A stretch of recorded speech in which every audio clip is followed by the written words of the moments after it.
Today's Simulcast podcast of the Bill Simmons podcast and the Channel 33 podcast is brought to you by SeatGeek, our presenting sponsor and the best app for buying and selling tickets for sports and music. Their newest feature is called SeatGeek Marketplace, an easy way to sell tickets without getting hijacked by ridiculous after the sale costs. Go to SeatGeek.com/BS to learn how to buy and sell tickets on SeatGeek. And don't forget to download the free SeatGeek app, enter promo code BS, and SeatGeek will send you $20 once you've made your first purchase. Let's go.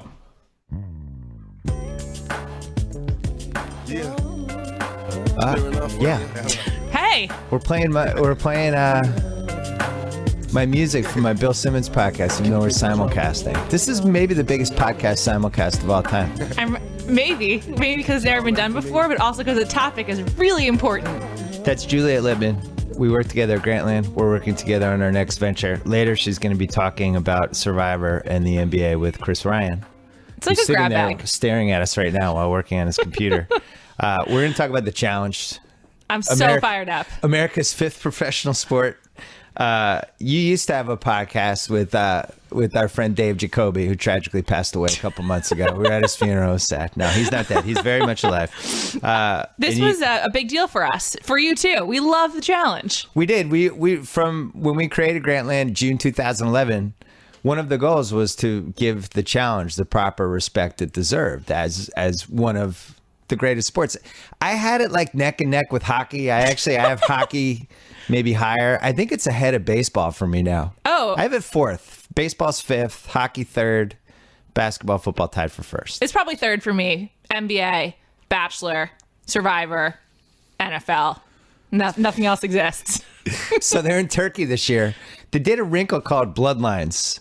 A lot of the staples from the old challenges. Yes. You know, Bananas, Nany, all these people. They got to bring family members. Absolutely. So I went into this thinking, they're family members. They're not going to fight. And then I realized oh yeah, family members fight all the time. What am I talking about? How many icy Thanksgivings or holidays have you had with your family where somebody said something that made somebody mad? Or of course they're going to fight. That's why there's so many movies about families, because they like, you love them, but you hate them. And Tony and Shane, when Tony was on The Real World, he had issues with Shane. We should have known that they would be like a hot button duo, because when Shane came, I think they had a crazy fight, and then they made up. They fight and then make up like more than a married couple, basically. Yeah. That seems to be maybe Tony's life.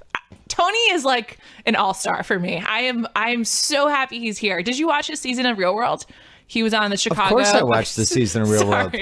Just making sure. What are you talking about? I'm just making sure. Even though I'm more than twice, I'd always had a promise to myself, as soon as I'm twice as old as anyone on The Real World, I'm out. No. I did not keep that promise. I believe one of your maxims that you and Joe House share is you're never too old to watch the latest season of The Challenge. That is true. I will never feel guilty about The Challenge. Now I watch The Real World. I'm scouting behavior for when my daughter is 9 years old. I just want to know what I'm aware of. I want to go over. We've had so many good things in the first two episodes. We really have. So I took a lot of notes. Wow. The star of episode 1 was Tony. Absolutely.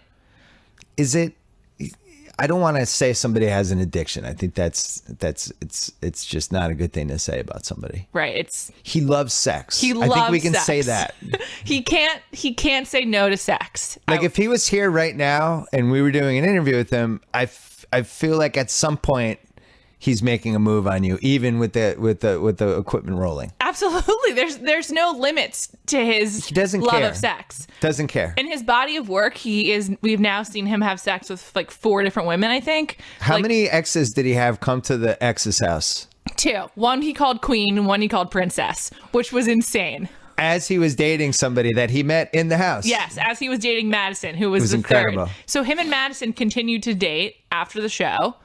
She got pregnant by him. Hard to believe. I know, it's really shocking. Shocking news there. Somehow Shane was via social media like implicated in their relationship as like a big part. Like it was like when she like tagged the picture, she tagged Tony, Shane, and herself and like an account they made for the baby. Yeah. And then like 2 weeks later, she and Tony broke up. Shocking, I know.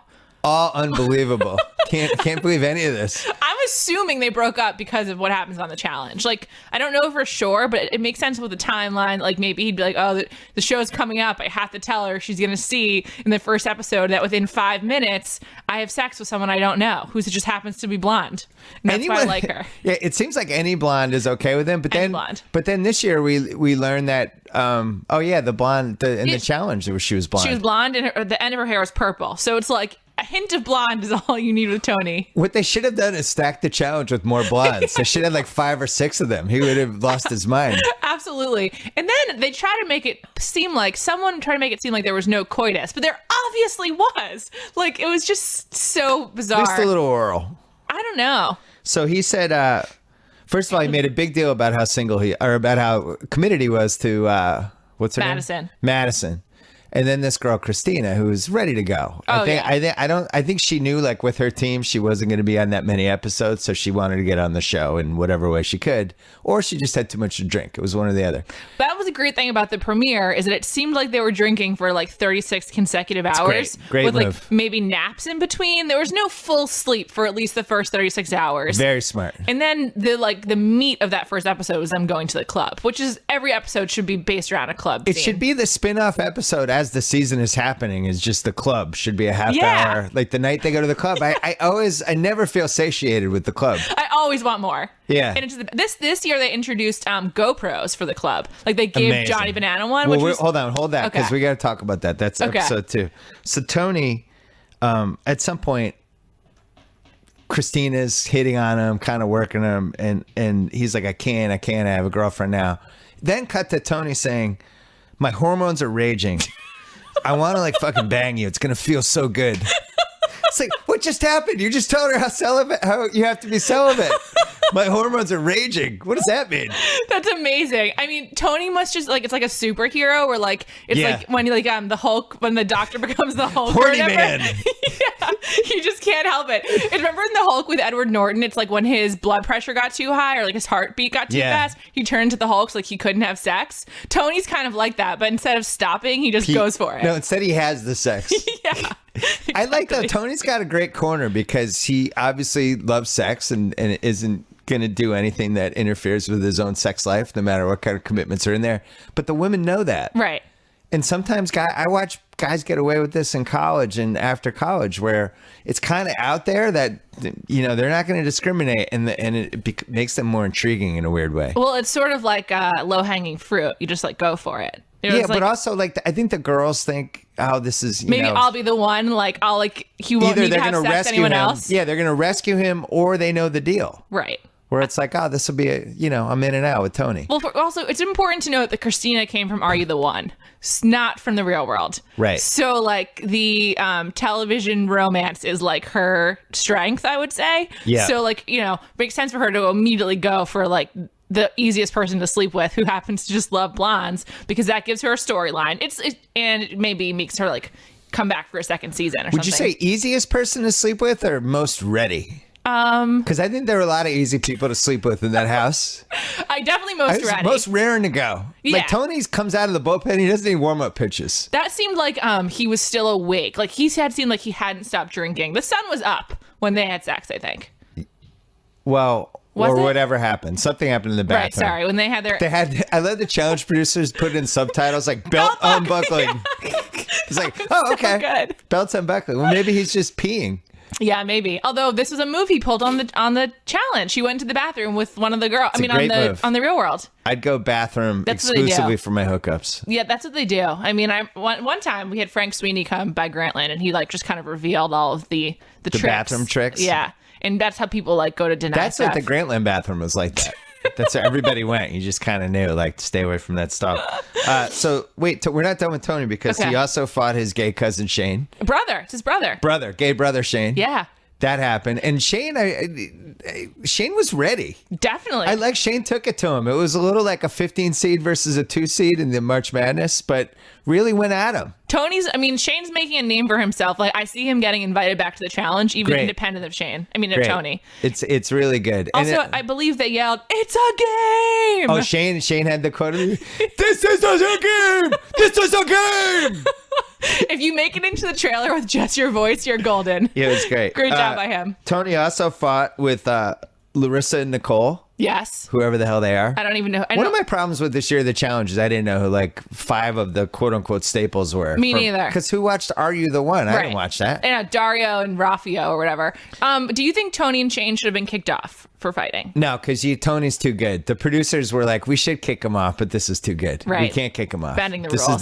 This is our CT for this year. So he did get sternly admonished by TJ. Yes, very sternly. TJ looks great this season. TJ looks great. Actually lost some weight. I feel like he's growing up with his style. The hats are gone, wearing a button down. He looks phenomenal. Yeah, he's come. Remember that first year back, after he had his major accident, he looked a little like rattled that next season. It was like, Jesus, is TJ ever coming back? He's back. He's back, and looks he's great. Like the enforcer. When we get to, I have another TJ note from when we get to episode 2. Let's keep going. Last thing with Tony, he fought with Larissa and Nicole, but then also Nany and her sister. What's her name? They whatever. Remember. I call her Wild Eyes. Because she's got like this weird eyeshadow thing going, and it's like she intentionally makes her eyes look as crazy as possible. She does like colored contact lenses, fake eyelashes, very heavy makeup on her eyebrows, and then like some sparkly stuff. It's almost like a superhero. Not to keep bringing up superheroes, but she looks like a wild-eyed partying superhero. She does. Hookup that you should just be afraid of her. Like you just know it's not probably going to go that well. No. Multiple hookups with her. She hasn't spoken that much, but just like her association to Nany makes me certain like something's coming. They have a really nice family trait of when they yell at people with the point while waiting to be held back is really solid. So let's go to Nany actually. Oh, great. Tony's the MVP of the season so far. Absolutely. But I think Nany's it's like Steph Curry's going to win the MVP. Nany's like, I don't know, Russell Westbrook. Right, like just Paul George. Huge PR. No, because not Paul George kind of had a comeback. Russell Westbrook just big stats. Standard PR. behavior. You kind of expect it. He's going to lose his shit every once in a while. But she admitted in the episode 1, tired of being called a whore. I would be too. Actual quote. I have a comment about tired this of it. though. She's had it. I think like most people, the real world seems to have a detrimental effect on their lives. Like if they have like some kind of weakness, it like really exacerbates it. Right. Like if you have like a drinking problem, it doesn't help to be in like a party atmosphere for 3 consecutive months. Nany had like a real man problem. She dated Adam Royer. She was obsessed with Adam Royer in her season. And I feel like she's come a long way confidence wise. Like I feel like she's like really grown. So I actually am like kind of like shocked by that and also proud of her and happy for her that she's finally ready to say, I'm not a whore. And through 2 episodes, she hasn't hooked up with anyone that we've seen. That's true. And I think she's settled into like veteran challenge mode, which I like. I root for Nany. I don't know what it is. I want her to make the right decisions. I don't want her to get into drunken fights late at night. I don't want her to hook up with the wrong guys. She seems like she just needs like to be put on the right path or something. I don't know, but I root for her too. She seems like legitimately nice. She also seems like someone who she will like fight with you a lot, but she also like consistently has close friends around, which is a good sign about her. Good sign. Like has a lot of good girlfriends. Yeah. And I like that she's close with her cousin. Yeah, she's close with her cousin. She's close with Jenna. She avoided the Corey hookup. Corey, the personal trainer. Oh my God, Corey. Like 3 years ago, Nany makes that mistake. Yeah, she's like, goes in with for it. Corey. Oh, I shouldn't have done that. Now it's like the veteran experience of cameras, type of guy I usually gravitate toward, and then it ends badly. I'm going to stay away, Corey. She has 2 exes on the show too, Kahada and Johnny Bananas. 2 that we know about. Yeah, at least 2. I think she's hooked up with Leroy too. Who hasn't? You know, we saw him in Vegas. Jacoby and I hooked up with him 2012. Why wouldn't you hook up with Leroy? Hey, you love Leroy. It's like, fine, I'll try this. Great guy, very handsome. Leroy gave a toast in the premiere, by the way. There were 3 toasts. People are coming. They cut the bananas toast. I know. It was really good though. It was like for friends, for family, and something else. Because this time we're in it for blood. It was really good. We got Bananas to admit that he knows the toast is one of the most, episode 1 toast is one of the most important parts of that show because they're always going to show it. Right. And he's kind of owned it. He's made it his own. He's like, this is mine. You guys are staying out of this. I give the toast. Camilla gave like a baby toast, like to two rookies, like, here's to your first challenge. Yeah. And then Leroy tried to do one too, but like Bananas had everyone cheering. He had everyone around him. Yeah. I mean, I have Bananas words running through my head all the time. I'm a lover. I'm a fighter. I'm an MTV Challenge survivor. Like, doesn't get better than that. It was one of our Grantland highlights when he gave the toast at, was it 3rd year anniversary party? Yeah. I think it was. Yeah. So Nany had this quote. She's with her cousin. They're talking pridefully about what their family's like. She said, our family as a whole, we're loud, we're fun, we like to dance, everybody likes to drink, and we're the life of the party always. They were so proud. And they were adamant and proud of it. I was like, I'm in. Me too. I'm Come to my party. And her cousin. This is great. I love all of those things. She's kind of like the chemist. Like, she gets everyone going. She is. Also, we saw that she's an avid dancer, which is also really important for daytime parties to like get people feeling comfortable. Yep. She also looks great this season. Always looks great. Yeah, she's a really pretty girl. I have a feeling like she's pretty on the show, but I think she's better looking in person. Probably. Because she has some sort of Catwoman-y kind of hold over these guys. Totally. Also, I feel like Nany's an interesting name. It's good. It grows, like, at first I was like, Nany, but then it really grows on you over time. I don't know. I mean, on her, she really wore me down. She's been in our lives for 5 years. I wonder if we can get her on a podcast. I bet we probably can. Nany, if you're listening, I'll work on it. Juliet and I, we love you. We want you on a podcast. All right. So Kellyanne came back. Yes. I don't remember how many Real World seasons it was, but I think she's closer to my age than some of the people on the challenges. Is she over 30? She was on Real World Australia, Down Under. So that was like 10 years ago, I guess. It was a while ago. Looked good. She looked good. She also looked different. I don't want to. Looks older. Is that just almost older? like too old to be in the house? Like, you don't want to get to that, like at that Alton point where Alton was like, I'm too old for you people. I'm too good for this. It was devastating when he came back and wasn't as good. I choose not to acknowledge it. It's like the Rocky V of challenge moments. That was so upsetting. I live my life like it never happened. Okay. I'm going to go by that rule as well. Also, her breakup with Kato Solongo, it no longer feels like a wound that can be reopened. So I'm just kind of like, what's the point of having you both here? Like Kellyanne and Kahada? Yeah. See, I don't even remember that. Yeah, exactly. And they're not even playing it up because it's like so long ago. It's kind of like if like your first girlfriend was like in the same room as you when you were like 14 or 15. You're just like, who cares? We were 14. She didn't get a ton of camera time, but did get a scene where she taught everyone how to twerk. Yes. Which was very, very crucial to episode 1. I really enjoyed it. I thought it was ridiculous. Led to a question around the Channel 33 water cooler. Does she have butt implants? Oh, well, we didn't she was augmented in other areas after that season. She openly discussed that. So who butt knows? Implants. I didn't even occur to me as like a thing, but it's worth asking. Who knows? Just throwing it out there. Interesting. I've liked not a lot of minutes per game for her. Yeah. High PER. Definitely. And also, little like she's coming off the bench getting rebounds. She's really good on challenges. Like remember the season where she was dating Wes and like Ev was her best friend? Yes. And she kept getting thrown into like the duel or whatever it was, and she always kept coming back. She was good. Fighter. She's feisty. Yeah. So I think she's gonna stick around for a while and probably be like underrated because all these new people probably like won't remember that she's really good. And when you say remember when she dated Wes as coast for she's crazy because who dates Wes? Nobody dates Wes. Why would you date Wes? I could see myself for like a week being like, should I date Wes? Like, there's something so absurd about him that I would like entertain the idea. That should be a podcast. Would Juliet entertain this idea with different guys? Should I date Wes? I mean, he has a monster truck. Wouldn't it be worth it for a ride in the monster truck? Would you date Roy Hibbert? Totally. Yes. Maybe this isn't a good show.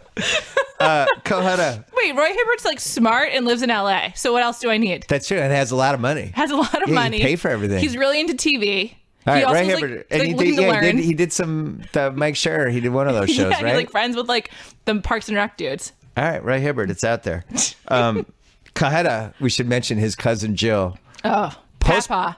Postponed her wedding to come on the challenge with her.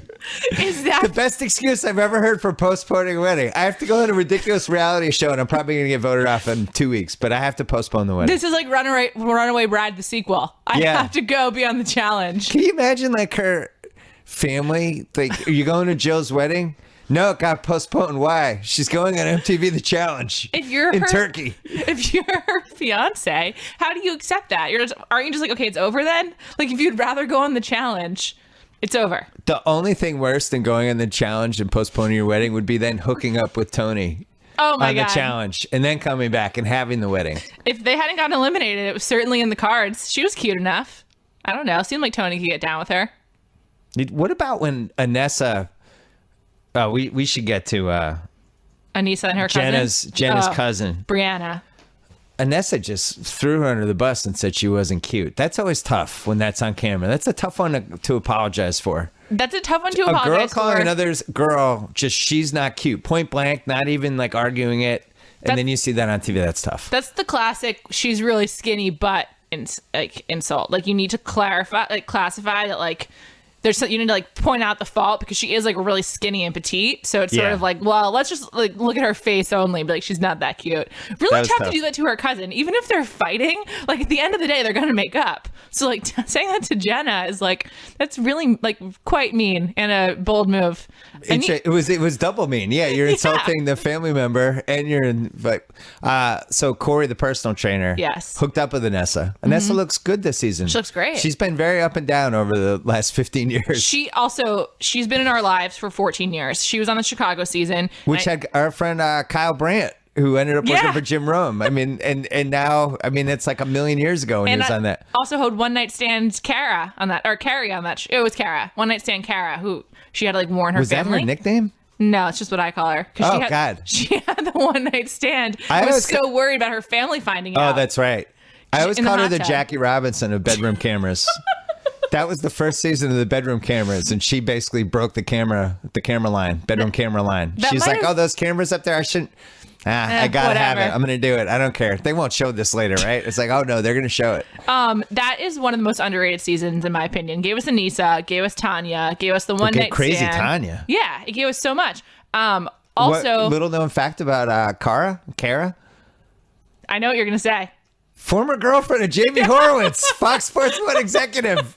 Best. I love it. My favorite tidbit of all time. I love it. Now Deitch is listening. His ears I just mentioned Horowitz. Deitch's radar went up. Oh, Jamie Horowitz got mentioned positively. That also, on a less happy note, was the season that 9/11 happened, and they brought a TV into the house. I remember that. For that. So like it's very easy to remember that we've known Anissa for 13 years. That's 14. 14 years.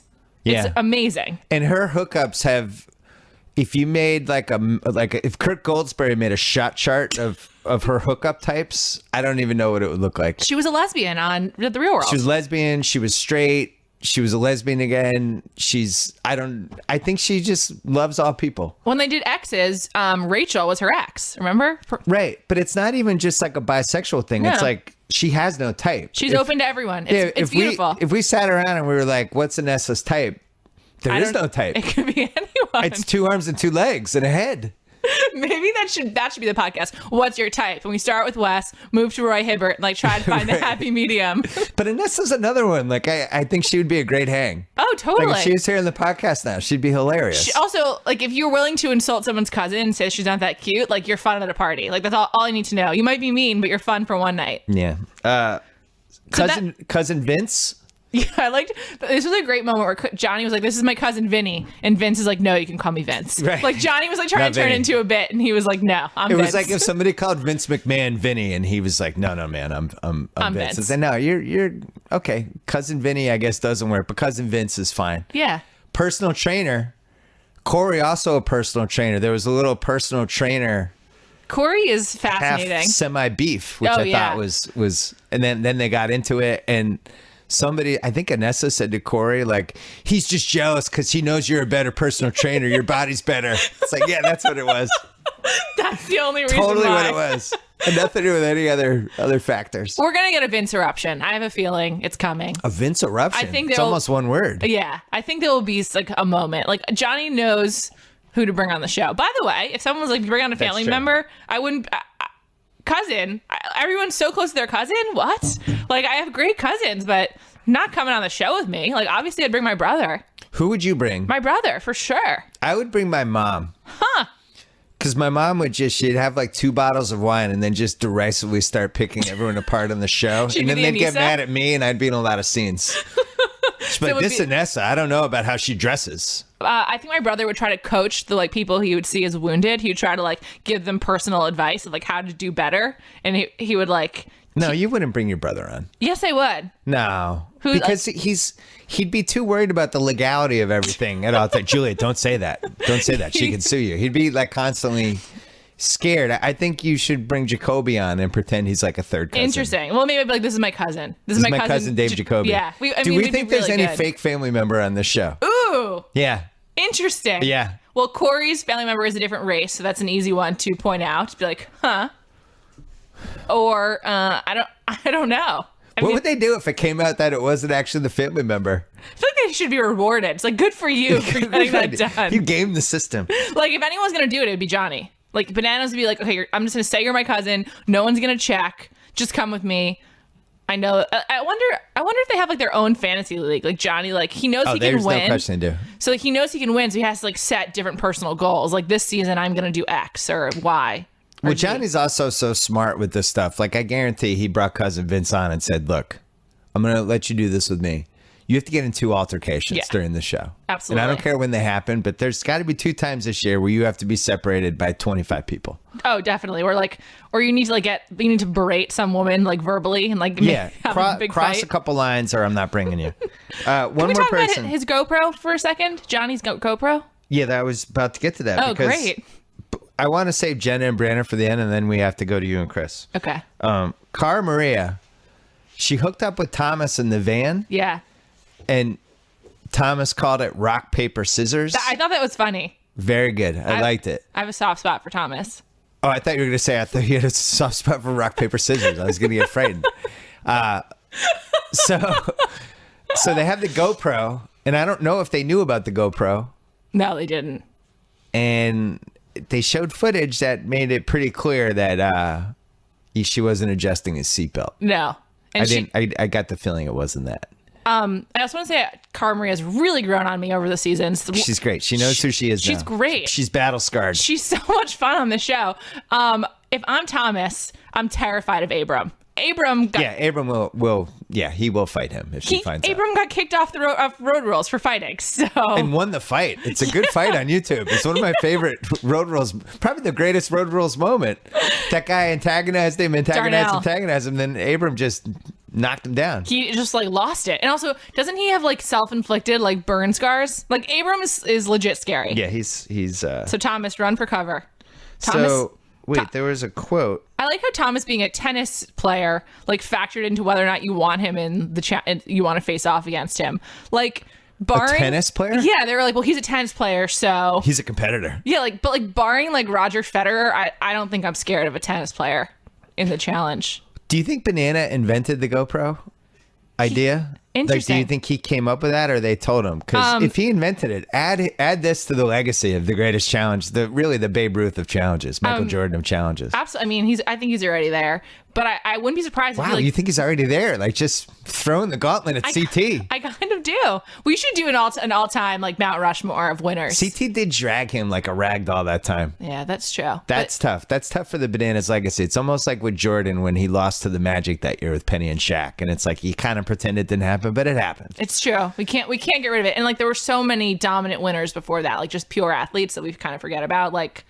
Alton is one of them. Remember Dan from the early Road Rules days? Oh yeah. The girls went crazy over him too. Landon. Yeah, Landon was amazing. Landon pushed someone pushed his Siobhan up a mountain to win. That was amazing. Alton was one of my first 10 BS report guests. He was? That's amazing. I didn't know that. I had him on. He was on a cell phone.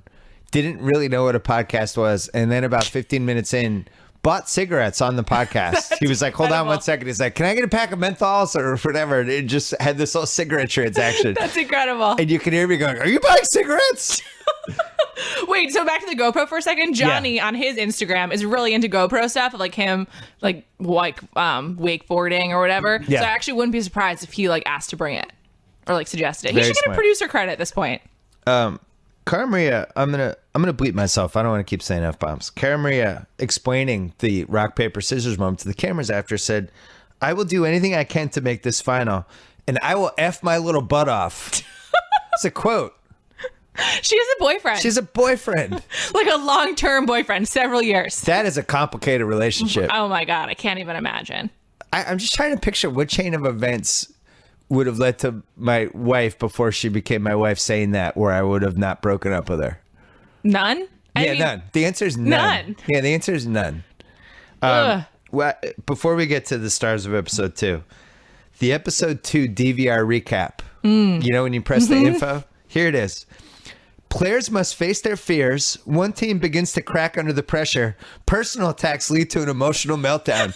That could be the recap for every episode. I think that's just the standard one. Every single one. Personal attacks lead to an emotional meltdown. Isn't that the challenge in a nutshell? It's amazing. That's incredible. What service do you have? They should get some kind of award for whoever wrote great. that. I love the recap. So Jenna and Brianna, she brings her cousin.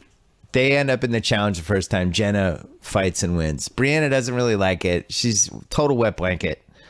It comes out in the first episode that cousin Brianna has hooked up with 3 of Jenna's ex-boyfriends back at home. 3. Not 1, not 2, but 3. What is go girl for me for a second. What's the mindset there? Your female cousin hooks up with 3 of your exes. What are you thinking after number 3? Like as Jenna or as Brianna? As Juliet. Oh. As Juliet, you have this cousin who's your family member, and she repeatedly hooks up with ex-boyfriends you've had. What's your mindset? I would be like, you are completely cut out of my life. I will never speak to you again. Goodbye. Okay. Like, so you're out. Naturally, a great person to bring in the challenge. Yeah. There's no way this isn't going to rear its ugly head at some point. Brianna refused to eat the bugs in episode 2. I just want to say, I too would refuse to eat the bugs, but I wouldn't go on the show. Me too. Brianna repeatedly whined about going home, which leads to they go to the club. We love when everyone goes to the club. Brianna's a wet blanket. Cut to the footage of her not really having a good time. Comes back, starts whining. You know who's going to make this better? Nany and her sister and her cousin post-partying. This is great people to calm this down. Jenna comes in, got really personal. Really personal. Really ugly and personal. She was like, I have all the quotes if you please want read them. Yeah, please do. Brianna, they cut to the off camera of Brianna saying she doesn't have her life together. I'm smarter than her. That's a tough one. Also that probably hurts. true. They start yelling at each other, and Jenna says, "You can go back to your fake effing Spanish boyfriend who cheats on you all the time." Why is he not really Spanish, or is he just fake? Fake Spanish. I didn't know how to interpret that. I think it's fake, Spanish. Like he is fake to you. He's a fake person, and he's Spanish. And he happens to be Spanish. So what does the Spanish have to do with it? That feels like vaguely a little bit racist. A little bit right? racist, yeah. Unless he's not Spanish and pretending to be Spanish, then it's not racist. I think I don't know if Jenna is like able to parse her own language, so it's really hard to say. I'm gonna go with fake, Spanish though. Jenna then says to everyone, she thinks you guys are all degenerates and losers. Again, harsh but true. Harsh, but maybe not 100% off. Brianna comes back with, "I want to go home to my real family." Ouch, that's hard. That's hard. Almost that one hurt more than it. So that sent Jenna into a rage, which led to the greatest moment of the first 2 episodes. Jenna says, "You think you're better than everybody in this house because you have a job at a bakery. Congratulations, your dad owns a bakery. That's why you have a job." Oh, we're not done yet. That's just part 1. And then Jenna says, "If my dad owned something and he wasn't in jail, I'd have a set job too." Fair. That's valid. Great point. I'm not sure that worked as an insult. No, I don't think it did. However, it did tip the scales for me towards Jenna. I was like, oh, this is a lot more complicated for her. There's a lot going on here. It left a lot of questions left. Yeah, it gave me a lot more sympathy for Jenna. I was like, okay, she's got a tough situation, and Brianna's just really on fun. Because in the last challenge, Jenna gravitated towards Zach. They're still dating. Right. And you think, like, you've seen the show. He doesn't treat women well. Zach, kind of a hothead. He's arrogant. Not somebody maybe you want to settle down with. And Jenna's like, "This is my guy. I love Zach." Zach is credited with like ruining Jonna's life. Like he dated Jonna, and then just like left one day, and like Jonna like took like at least a year to recover. And they insinuated that she effectively didn't have an apartment or a house. Yes. Like at some point after the Zach relationship, which made me sad. Oh, totally. So that's what Jenna is getting herself into. Yeah. So that whole thing was crazy. It was crazy. I mean, just a crazy.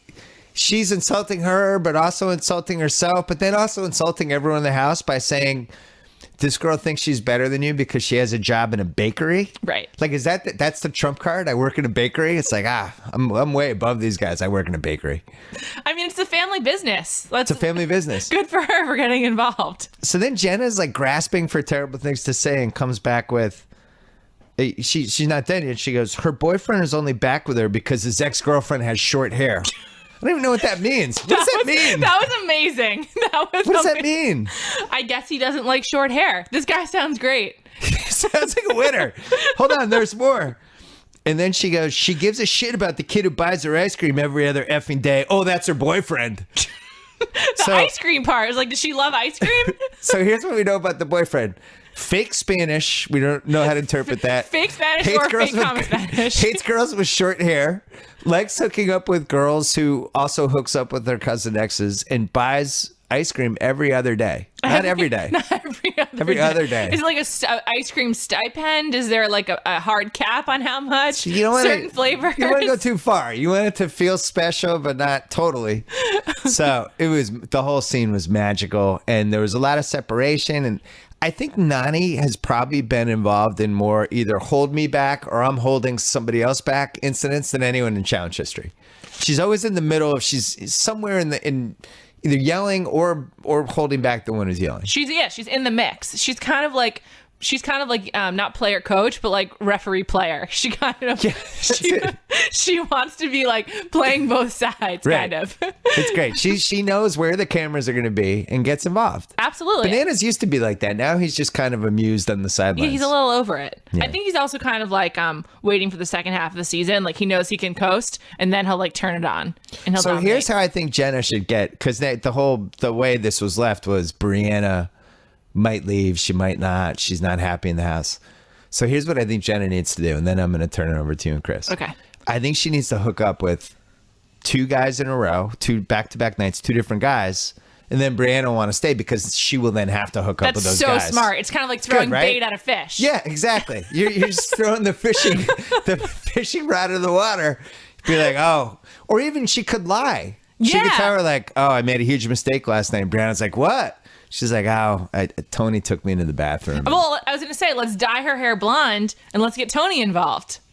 Is she technically, she's like brownish blonde, right? It's a little too dark. Well, for Tony, I think at 3 a.m, he's probably not going to care. Or let's just stick her in the sun for a whole day. Her hair will lighten up. Tony will notice. True. Tony will notice. Tony will be like, what's going on? Put a little lemon juice in there.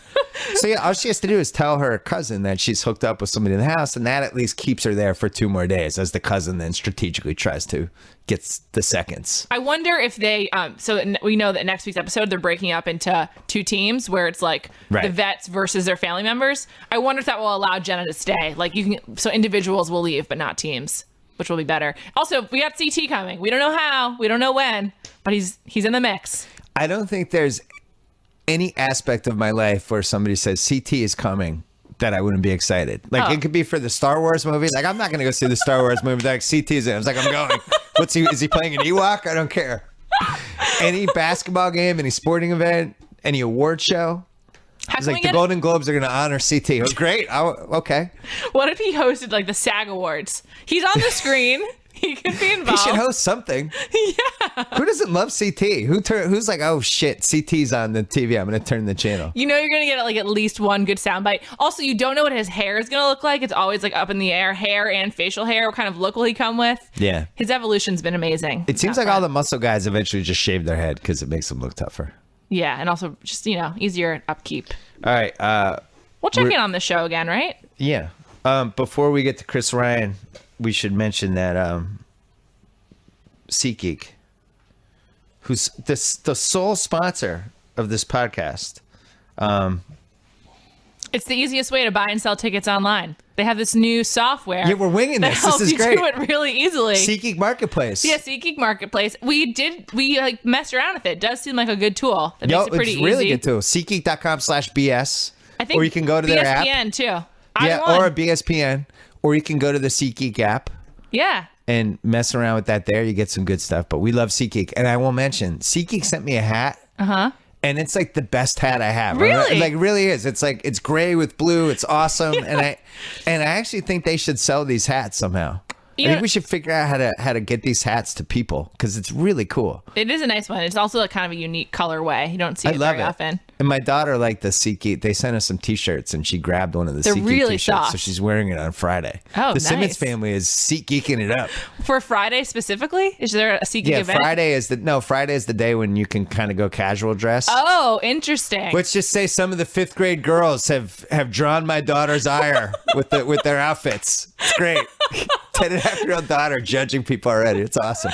So use SeatGeek for buying and selling your tickets online, SeatGeek Marketplace. And thank you, SeatGeek, for sponsoring this podcast. All right, I'm going to turn this over to Chris Ryan. Shout out to Dave Jacoby. It's sad to do a challenge podcast without him. I miss you a lot, Jacoby. All right, Chris Ryan coming up.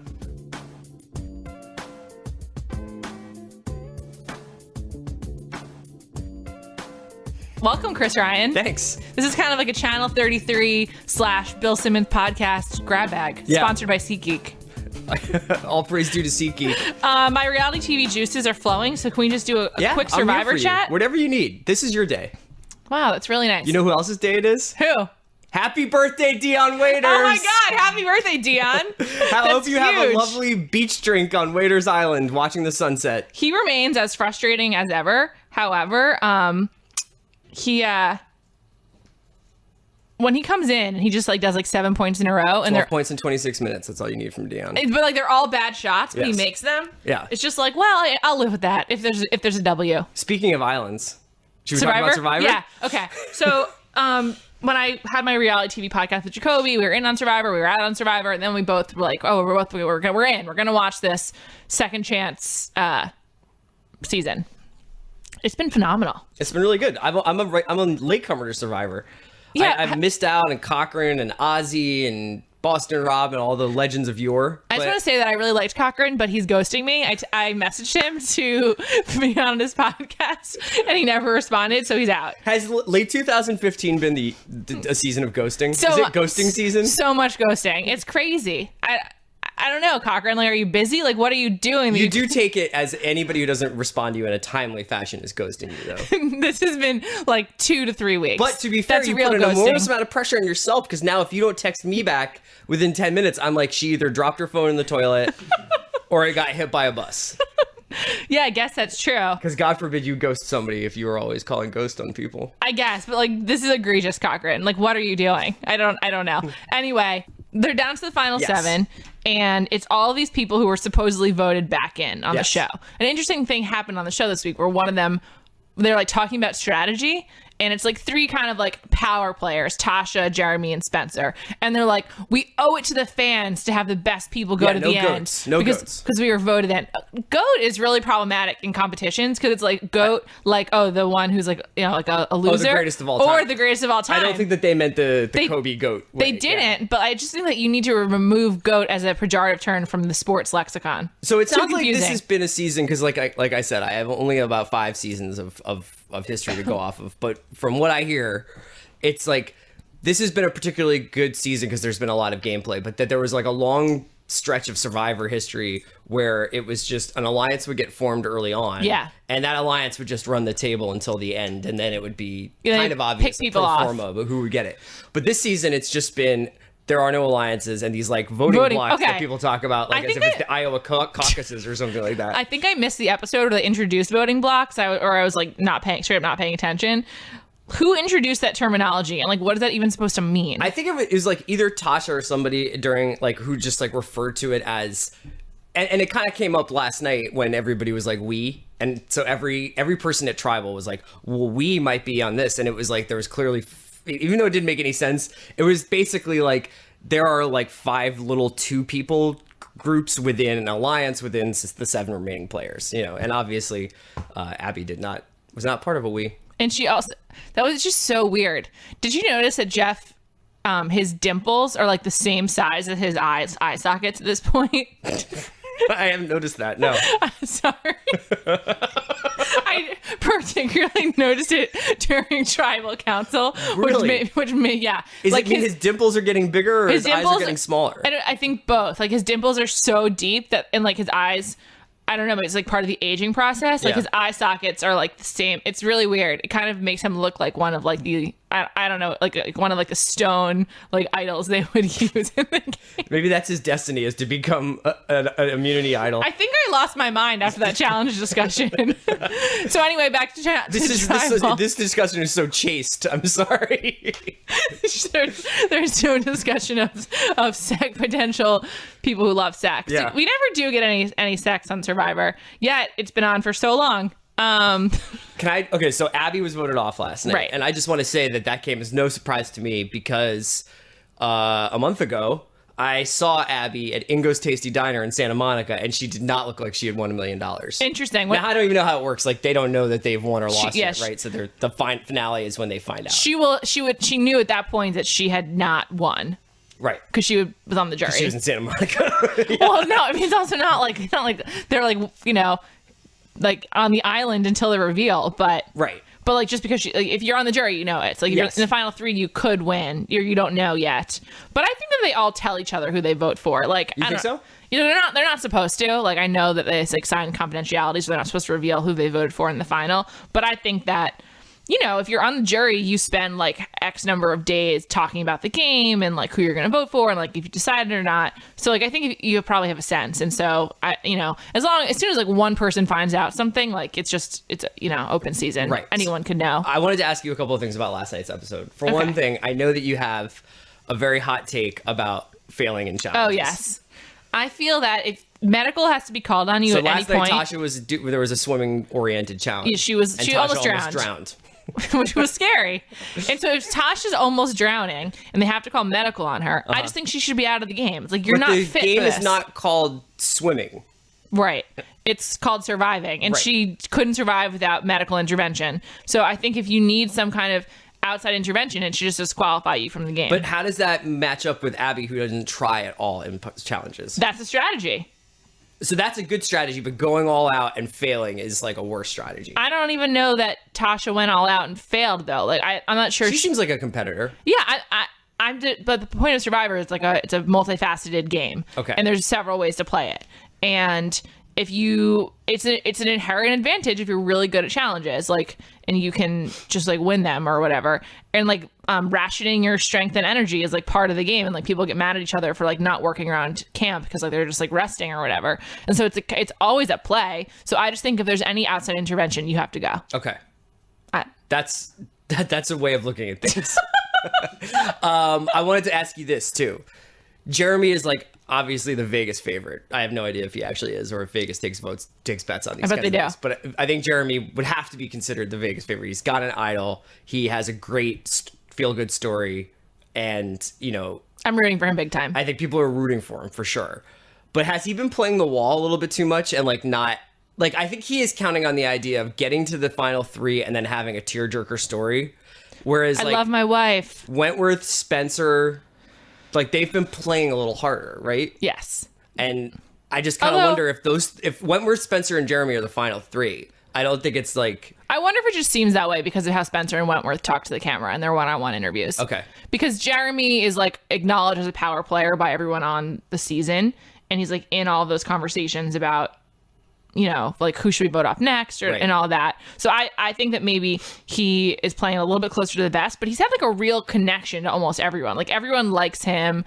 And even with Keith and Kelly, who he's not close with, like there was a moment in the show or in this episode where he was like, wow, 3 original ex people. Right. Oh, right. Like that was a good job by him. Yeah. It also was a good like narrative red herring because it made you think like maybe he would switch sides or something like that. Right.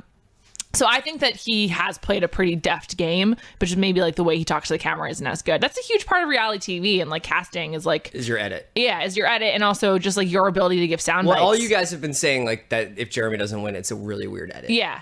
In my opinion, he's really getting the hero edit. It's not too heavy-handed in any direction. Like I feel like Spencer's narrative is so much more heavy-handed. This is like the Pinocchio thing where he's trying to have real feelings. It's so weird. Yeah. I know, and like the I love you stuff with his girlfriend. Give me a break. Yeah. Like you guys, I don't know. It's just I don't think I'd want the first time my boyfriend told me he loved me to be on television, but it's just me. You know, whatever.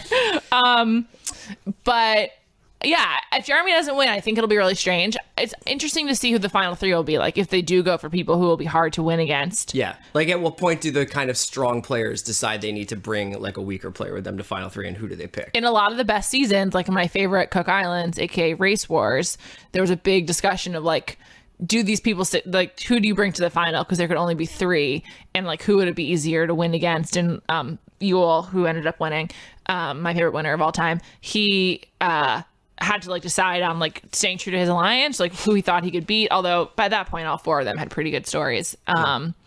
So it was not like a huge deal, but you know, the sense that they all feel like they're being given a second chance, and like at every challenge, Jeff is like, this is from X season. It's like a second chance for so-and-so. They've done a good job with like making that seem organic, because it could just seem like kind of framework they place on the show in editing.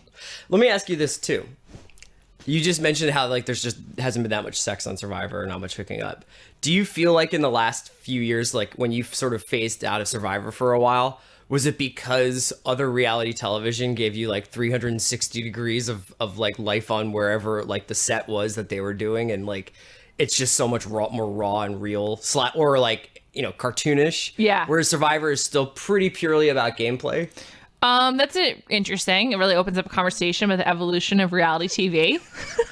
It does. But let's save that for a separate podcast, because we do have some real estate prospecting to get to. I can't get a yes or no? I think no. Okay. I think my problem with Survivor was that it just became really formulaic, and it was the same every time. And like, whereas on The Bachelor, they specifically cast like crazy people. Mm-hmm. Or on The Challenge, where it becomes people that you know, and like it's like going back to see a character that you're familiar with. Sure.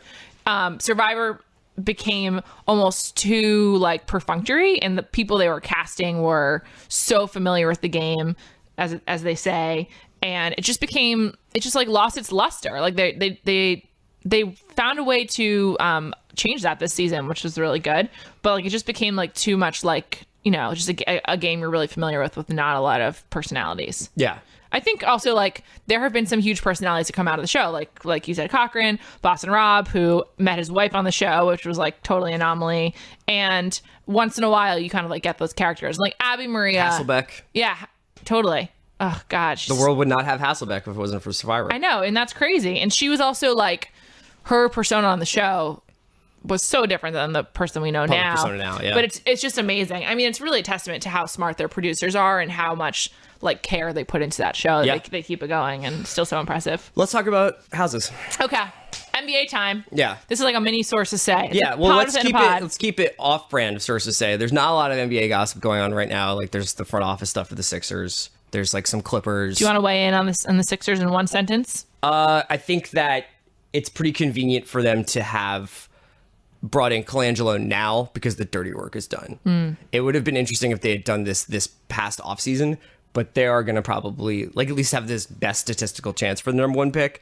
So it's almost weird. It's like Jerry Colangelo's, if they get Ben Simmons, like Jerry Colangelo gets to sign like 3 players who probably would have wanted to play for them anyway if they had Ben Simmons. Right. And it's like, oh, we need Jerry Colangelo to come in and like grease the palms and like kiss some babies so that like Earl Watson would come play for the Sixers or something. I don't know. I mean, like, it just seems like Sam Hain. If they had Ben Simmons, Joel and or Jaleel, Nerlens, and Sarge next year, I think that players would want to come play for Philadelphia. I mean, their money is still legal tender.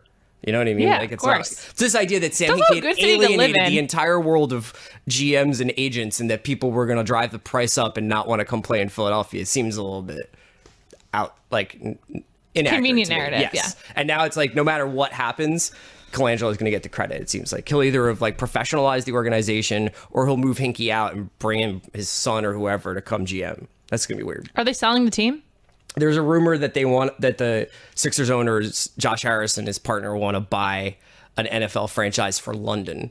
Ooh. And they already own part of or most of Crystal Palace. What's that? It's a soccer team in the Premier League. Oh. And that they're really interested in like the London sports landscape, I guess. And that they might be looking to flip the Sixers. Interesting. That's a great segue into prospecting in new lands. Yeah. And here in Southern California, we got some real estate news. This is the playground for the rich and famous, and it's also the real estate haven for the NBA player. Guys just love to have off-season homes here. Why Even wouldn't Pat you? Riley, I was just reading about, has had a Malibu home for 28 years, and he says in 28 years he's spent 28 months here. Wow. Only spends 1 month a year in Malibu. But it's that worth he it? watches his home every day on camera. Oh my God. Like Yeah. wishing to be there? I like, love Pat Riley. Or hoping that no one's broken into it. Probably a little bit of both. Probably just like I want to look at my achievement, but I can't have it because I work so hard. And is it on the cliffs? Is it on the beach? Do you know? I mean, you have to imagine if Pat Riley bought a house in 1988 in Malibu, it's in a pretty prime locale. There was probably like 2 or 3 more. Was there anybody more important in Los Angeles in 1988 than Pat Riley? Magic Johnson? Sure. So one person. Yeah. Sorry. That's it though. Yeah. Just him. I just, in Malibu, there's a big difference to me, in my mind, there's a big difference between like the privacy up in the hills or like on the beach. And I would prefer the beach, but who knows what Pat You got to wants. deal with erosion though. It's true. And also like a rising tide. Yeah. Not lifting all boats, but drowning my home. So it's hard to say, but I would still go beachfront. Although honestly, beachfront property in this climate change really hard to invest in. But if you are a rich NBA player, there's plenty of opportunities for you to buy real estate here in Southern California. Yeah, from people like Scott Disick. So Russell Westbrook, Big Russ, California native, he just bought a home from Scott Disick. UCLA alumnus. UCLA. Do you get to be an alumnus if you don't graduate? I think you could start saying that. Okay, if you're Russell Westbrook. Yeah. Also, his wife went to UCLA, so they're like a real sweetheart couple. Yeah.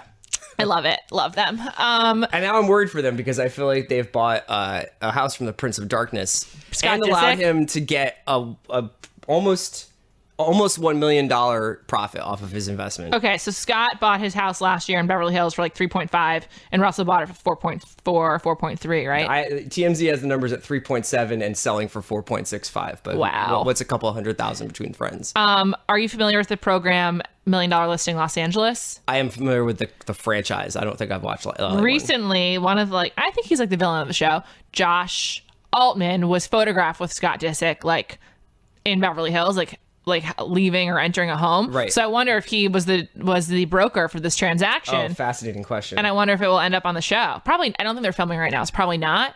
But I just like to think that Russell Westbrook is above dealing with people like Josh Altman. So you got to assume that Russell has a pretty nice Oklahoma pad just because. What do you think you can get in Oklahoma City? I mean, for you could $4 probably million buy large parts of our Oklahoma for what you make. Yeah, like you get like a lot of land. Although there's a lot of oil money out there. I'm not Shout out impressed. to you, Clay Bennett. Not impressed with this house. I You're think that not? the main takeaway is that you apparently can see Catalina on a clear day, and it's got a nice view. But foggy the here bathrooms today. are so small; they look like It basically looks like he's in a new Marriott. Really? Yeah. Huh. The bathrooms. Well- No offense, Russ, but it's just the patio furniture is really like basic, just like white and gray.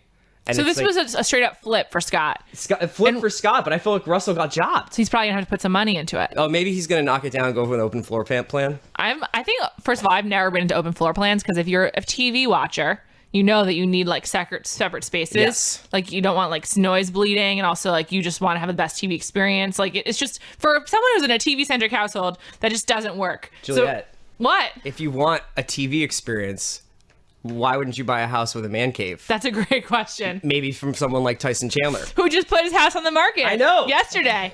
It's where is it, in the Hidden Hills or something? Hills, which is north of Malibu, right? Like northeast of Malibu. Oh, okay. It's like above Topanga. Oh, okay. Yeah. That's a little bit further away. So it's like that's a real like kind of country home. Yeah, and it looks. I mean, it's a weird got thing about Los Angeles is like people have like second homes very close to their first home. Yes, and I think also within Los Angeles, if you build a big enough house, you can have a lot of motifs going, right? Yeah, you can. Yeah, lots of different.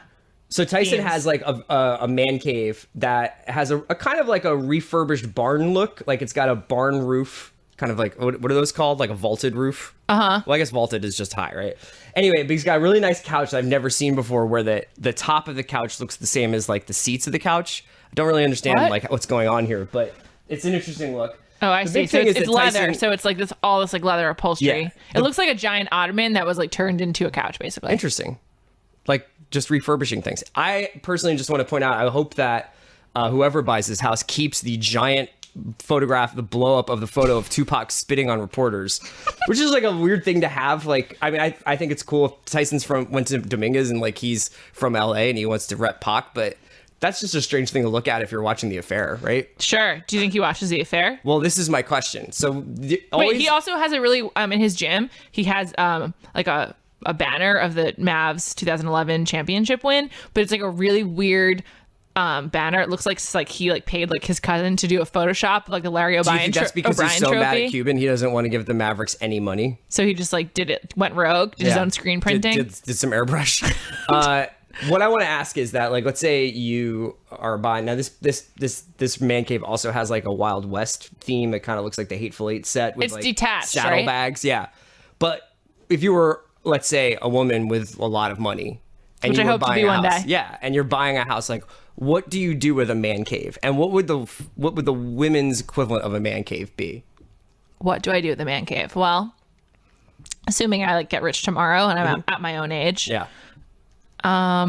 First of all, I would buy like all of the really nice wares at Anthropologie that are just like a little too expensive for me. Like, Can you give me like just a garden variety of what you're looking at there? Sure. They have these really nice like cracked glass coasters that are like just like really pretty. So that would kind of be like the focal point that I'd build around. I know it seems silly, but they're really beautiful. So would cracked glass be the motif you're working from? I think it would I said kind motif like 6 times in this podcast. I think it would kind of be like an Anthropologie meets like modern design, like very clean lines, I think. And it would be like a mixing of like dark woods and light colors, basically. So it's sort of like a perfection and blemishes. Yes. Are you Chris Ryan from Dwell magazine? Are you reviving Dwell? That's interesting. I feel like I would also want to have just like a really comfortable recliner. I just want to say that I have like 2 real dreams when it comes to real estate. One is to have like a bedroom big enough for like a separate sitting area that doesn't feel like you're like it doesn't feel cramped. Like there's just like somebody shoved a recliner in the corner that no one ever sits in. Yeah. Like a hotel room. Yeah. When I lived in San Francisco, I had like a large bay window in my bedroom that I had like a recliner in. It was so nice. And like, just hope to get back there one day. Not San Francisco. Not San Francisco, but just that lifestyle. And then the other is like, this is also popular with NBA players, like a really just like tricked out kitchen. Mm-hmm.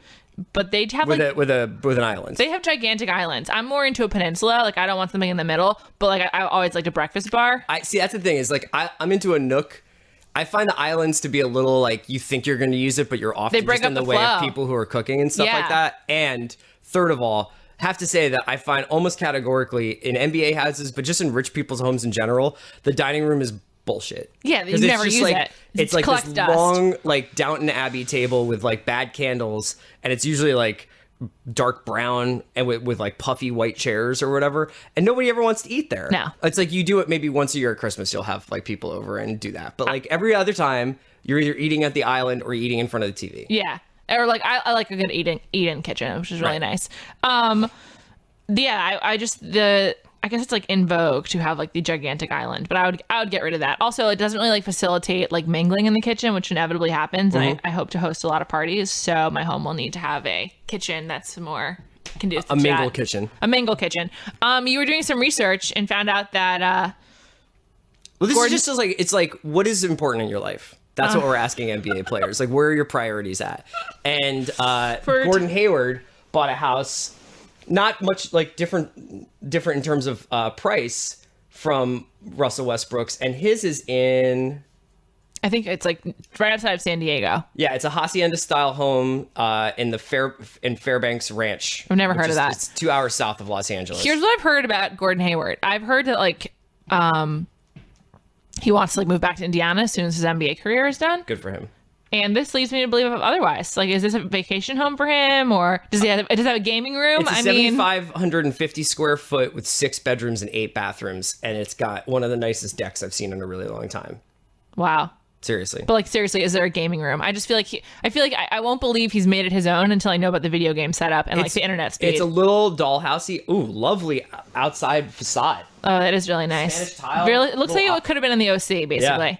I'm not seeing a gaming room. I've seen a lot of pool action. It's a tennis court and a gorgeous sunset over an infinity pool. Are you looking at pictures of when he purchased it, or what it looks like now? What it looks like now. Oh, interesting. I'm sure he'll tear everything down and make a massive virtual reality gaming experience. He should invest in VR. That's like the next thing. I think that he maybe missed the train of that being like an affordable investment. Well, if he can afford this home, Who knows? Well, but yeah, you have to buy it 2 hours outside of Los Angeles. I don't know, but some people prefer San Diego. Like maybe he just prefers San Diego. And that's don't get mad at me. I just don't want you to insult his investment. Like maybe this was a good idea and he doesn't want like the hustle and bustle of city life. I'm sure he doesn't. That's why he seems so keen of living in Utah and retiring to Indiana. Right. Well, maybe that's not true. He's having a great season. It's true. With a very prominent haircut. Did you see Jeremy Lin's haircut? I did. What do you think? I'm not a fan. Okay. I wonder where Jeremy Lin has off-season real estate.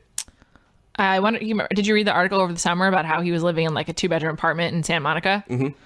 I don't think he bought that. I think it was a rental, so I assume he gave it up. Do you think he has your old apartment in San Francisco with a chair next to the window? He's from the Bay Area, isn't he? I'm sure he has a home there. I bet he got a good deal somewhere. Cool. All right. Well, thanks for listening to this Grab Bag podcast. Thanks for jumping on at the end, Chris. My pleasure. And here are the things we recommend: watching the challenge, watching the Survivor finale next week. I know. And reading the hot property section of the LAtimes.com. Thanks for listening. Support local newspapers. And thank you to SeatGeek for sponsoring this podcast. Don't forget about the SeatGeek Marketplace app. It's a great way to buy and sell tickets. And subscribe to the Bill Simmons podcast and Channel 33. And have a great weekend. We about this bitch. Anytime y'all want to see me again, rewind this track right here, close your eyes, and picture me rolling.